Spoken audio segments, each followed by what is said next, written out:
जहाँ पर पूज्य गुरुवर को इस धरती पे आए 54 वर्ष हो चुके और धरती पे आए तो आपको भी काफी वर्ष हो चुके हैं, पर जन्म लेना महत्वपूर्ण नहीं होता, जन्म को सार्थक कर लेना महत्वपूर्ण होता है। तो ऐसे आचार्य भगवान ने 30 वर्ष पूरे कलियुग में दीक्षा अवस्था की, जिसमें से 54 में से 30 घटा दो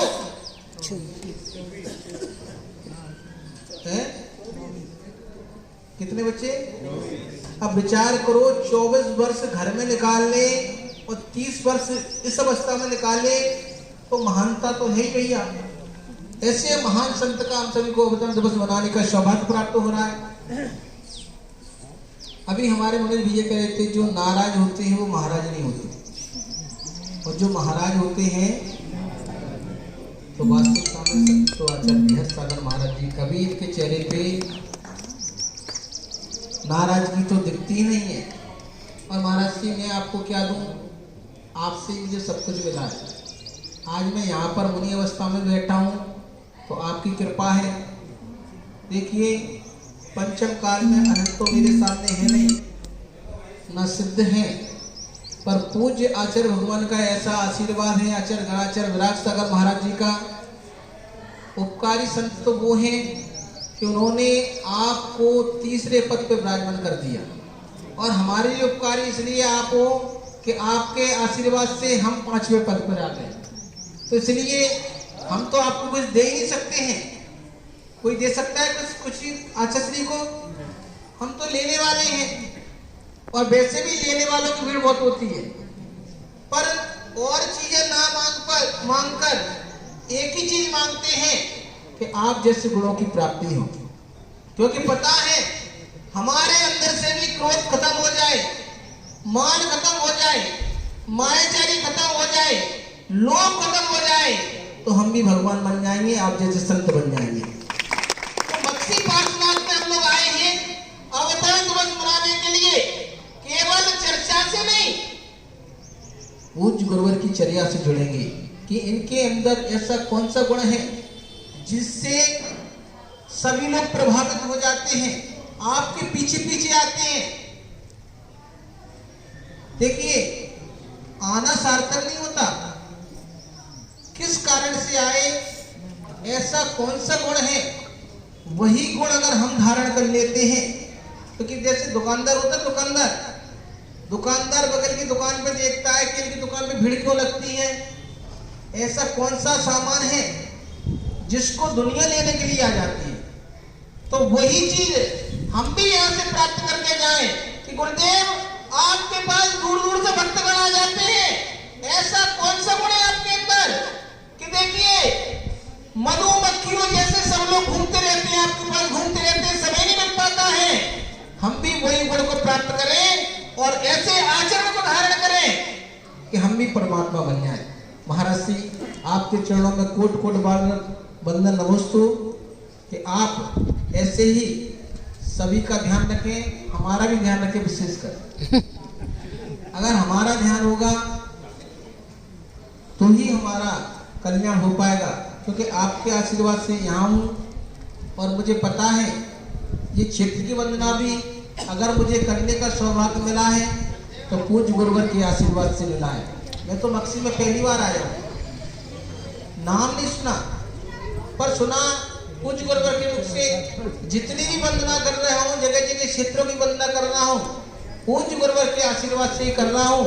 और मुझे पता है आपके आशीर्वाद से आप ही हमें चारों धाम की भी यात्रा करवाओ। हाँ, क्योंकि देखिए, प्रभावना तो होती रहती है, सबसे पहले आत्मा की प्रभावना होनी चाहिए। और कहा गया है सिद्ध क्षेत्र हुए, अतिशय क्षेत्र हुए। जब वहां पर हम जाते हैं, वहां की कण रज अपने माथे से लगाते हैं तो हमारे विचारों में परिवर्तन आ जाता है। क्योंकि सिद्ध क्षेत्र ऐसा होता है जहां से सिद्ध व्यक्ति होता है, सिद्ध भगवान हो जाते हैं, तो वहां की रज में भी उनकी भरगड़ाएं रहती है। इसलिए हम लोग सिद्ध क्षेत्र की वंदना करते हैं। तो महान भावों, ऐसे पूज्य गुरुवर का आज आपको सानिध्य मिला, सौभाग्य मिला। अवतरण दिवस मनाने का सौभाग्य मिला। और ये आज का अवतरण दिवस भुलाए से भी नहीं भुलाया जाएगा, क्योंकि मक्सी का नाम जुड़ गया है। अब तो मक्सी पार्षद जब जब जन्मदिन आएगा माचश्री का, तो मक्सी जी का नाम जरूर आएगा आगे। बोलिए आचार्य बृहद सागर जी महाराज की। जो भी आता है एन किन प्रकार ने किसी भी समस्या को लेके आता है, वो समस्या दूर करते, चाहे बीमार क्यों ना हो। और कोरोना में देखा होगा आपने, जब कोरोना काल चला, पूज्य गुरुवर ने विहर्ष गर्जना फेसबुक के माध्यम से जो काढ़ा वगैरह बताया, फिटकरी का इलाज बताया, वो इलाज इतना फायदेमंद था कि आज तक वगैरह सब चैनल पर चालू हो गया था। तो ऐसे उपकारी संत जिनको आज आयुष निर्माता संघ मध्य प्रदेश रजिस्ट्री द्वारा उपाधि दी जा रही है, दिल्ली से बिहार कर मध्य प्रदेश की धार्मिक औद्योगिक मां अहिल्या की नगरी इंदौर के मोदी जी की नसिया में 2023 का चातुर्मास कर आपने धर्म की गंगा बहाई। इस दौरान आपके पास जो आयुर्वेदिक जड़ी बूटी का खजाना था, वह धर्म के साथ साथ उसे भी बहाया। आपके द्वारा बताई गई जड़ी बूटी से काफी लोगों को फायदा हुआ। निश्चित ही आपके पास आयुर्वेद का काफी ज्ञान है। इससे प्रभावित होकर हम सब आयुष निर्माता संघ मध्य प्रदेश रजिस्ट्री के सभी साथीगण बड़े हर्ष के साथ आज आपके अवतरण दिवस पर मक्सी जी पार्षद में आपको आयुर्वेदिक संत शिरोमणि की उपाधि से विभूषित करते हैं। वात्सल्य का सागर सतत लहराता है। आपने तब त्याग संयम की त्रिवेणी में अवगाहन करके मुक्तिपुरी के वासी बने। इसी पावन भावना के साथ नमोस्तु महाराज, नमोस्तु महाराज, नमोस्तु महाराज। आयुष निर्माता संघ के लिए महाराज जी विशेष आशीर्वाद दे रहे हैं। आइए सभी लोग।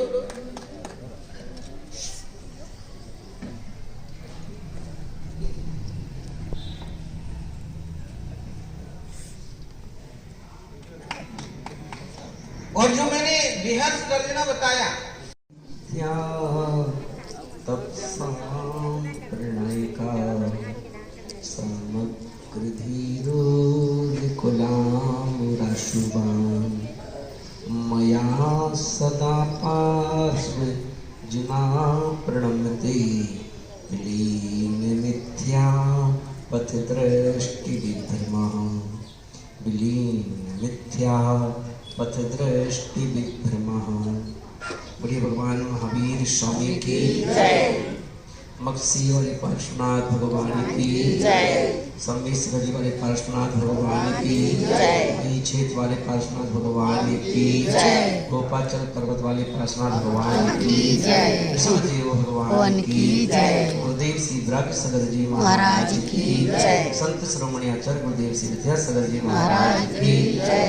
हर सागर जी महाराज की जय। आचार्य संघ की जय। जय जय।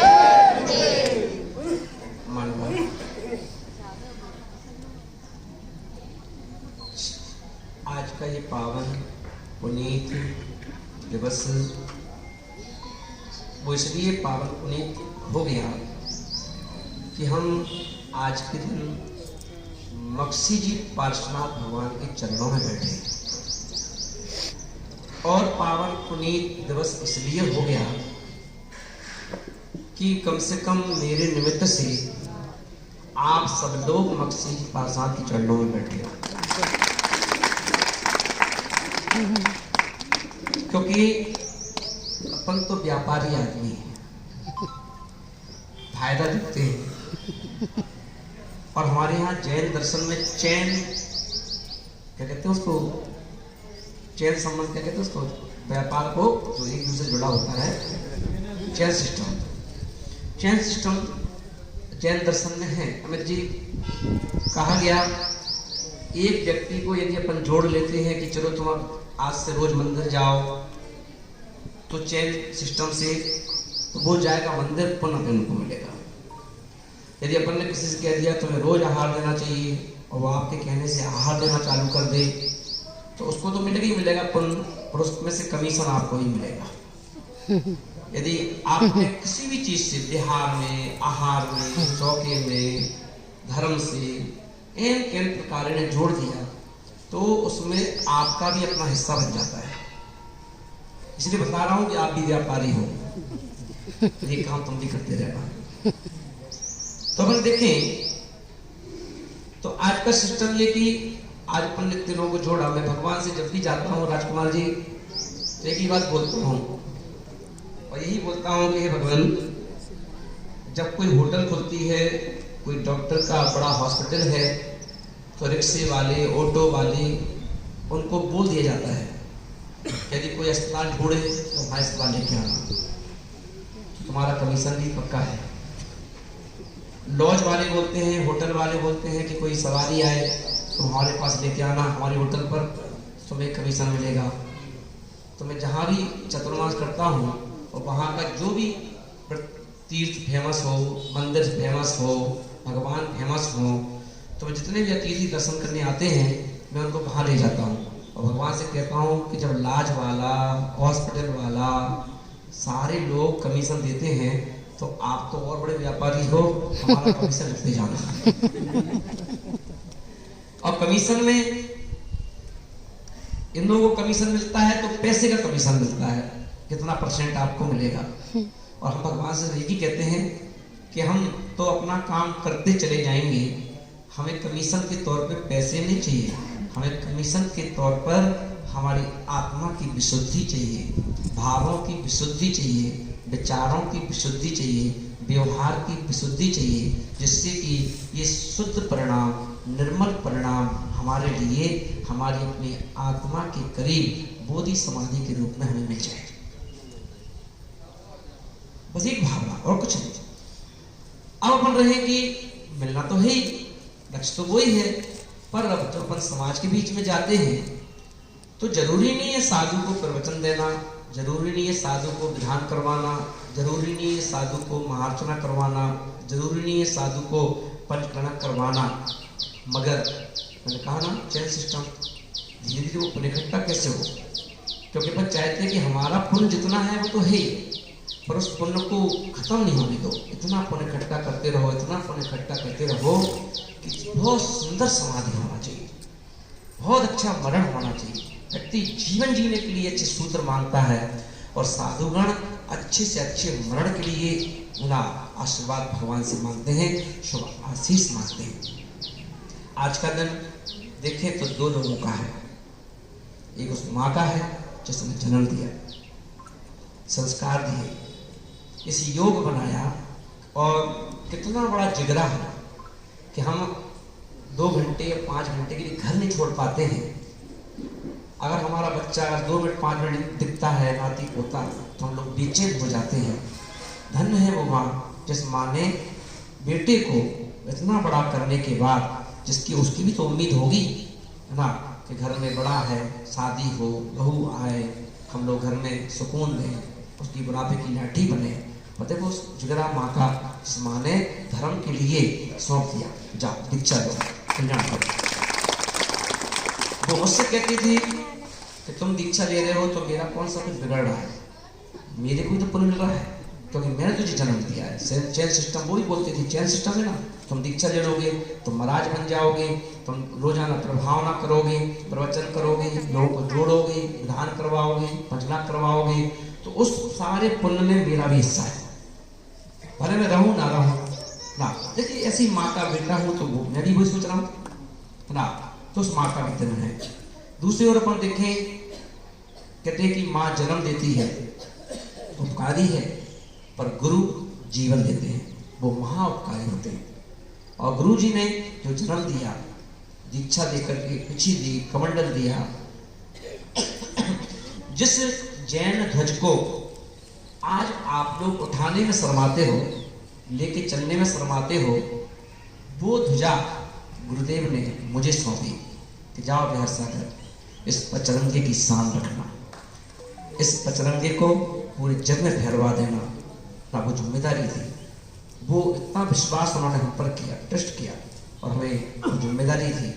और कहा जाओ हर शहर में जाओ, हर गांव में जाओ और वहां जाकर के तुम्हें सिर्फ क्या करना है, तुम्हें इस लफड़े में नहीं पड़ना है कि कौन श्वेतांबर है कौन दिगंबर है, कौन 13पंथी है कौन 20पंथी है कौन 13पंथी है।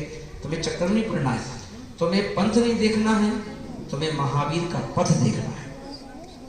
पंथ नहीं देखना है, क्या देखना है, पथ देखना है। तुम्हें व्यक्ति की सूरत पर जातिवाद नहीं देखना है कि किस जाति का है, तुम्हें उसके अंदर भगवान आत्मा को देखना है और उसके कल्याण के लिए उसके कुछ मंत्र देते जाना है। क्योंकि 4 चीजें अमित गति आचार्य महाराज ने कही हैं। सतवेषु मैत्रिम गुणेषु प्रमोदम, क्लिष्टेषु जीवेषु कृपा परत्वम, माध्यस्थ भावम विपरीत वृत्तौ, सदा में महात्मा विधातु देव। 4 शब्द कहे जीवन के लिए, हर व्यक्ति के लिए। का सतवेषु मैत्रिम, सतवेषु मैत्रिम सबके प्रति एक दृष्टि रखना, सबके प्रति एक दृष्टि रखना। सतवेषु मैत्रिम, मैत्री भाव जगत में मेरा सब जीवों से मित्र है, सभी जीवों से, एक दो से नहीं, सब जीवों से। सभी देखिए जब शादी होती है बेटी की हो या बेटे की हो, तो हम भले ही वैसे किसी से भेदभाव करते हो, पर शादी में जितने भी लोग आते हैं, रिश्तेदार आए चाहे समाज के आए, तो हम हर किसी का हाथ जोड़ के स्वागत करते हैं, क्या भाई भोजन करो। मैत्री, सभी से मैत्री भाव। और देखिए जितनी भी बड़ी बड़ी कंपनियां, चाहे वो अंबानी की हो चाहे टाटा की हो चाहे किसी भी कंपनी की हो, बिना इकोसिस्टम के नहीं चल सकते। इकोसिस्टम यानी सबको लेके चलना पड़ेगा। कोई मेहनत करता है शरीर से, कोई मेहनत करता है मन से, कोई मेहनत करता है वचनों से ना, कोई तन से, कोई मन से, कोई धन से, सभी प्रकार के लोग वो मेहनत करते हैं, तभी कंपनी कहाँ से कहाँ पहुँच जाती है। और जब जितना अच्छा दिमाग बनाएगा उसको कंपनी सीईओ बना देती है, ऊंचे पद पर बैठा देती है, करोड़ों रुपया उसको लिए तनख्वाह देती है। तो मान भाव वही इकोसिस्टम दिमाग में फिट करके और भारत के किसी भी कोने में जाता हूँ यही भाव रखता हूँ, सबको जोड़ के रखना है, सबको